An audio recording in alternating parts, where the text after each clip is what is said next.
Good morning, my examiner. I am candidate number 001/013/25/25F. Good morning. Candidate, please proceed to tepid sponge that baby. The child has already been registered in this facility. Thank you, my examiner. Good morning, madam. My name is Favor Adaize, a community health student. I have been asked to tepid sponge your child. Please, what is your child's name? Let me get the card. My child's name is Gifty Promise Uchechukwu.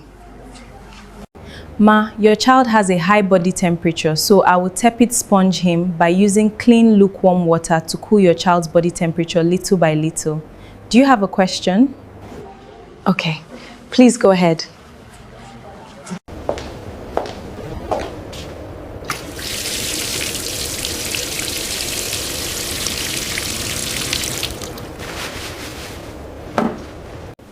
Thank you, madam. Everything is now ready. Please bring your child to the prepared bed and we will begin the tepid sponging procedure.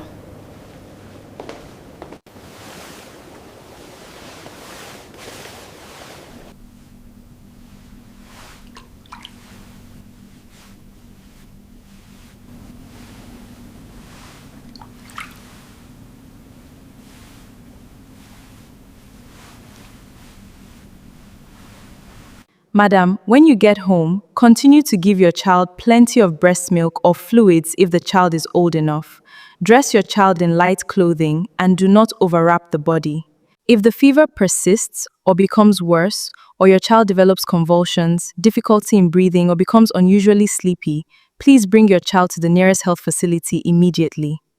Candidate, prepare for your oral questions. Your first question: tell me 5 complications of hyperpyrexia in children that you know. Secondly, explain the malaria life cycle. Thank you, my examiner. 5 complications are: 1. Febrile convulsions, where high fever triggers seizures. 2. Dehydration, due to excessive fluid loss.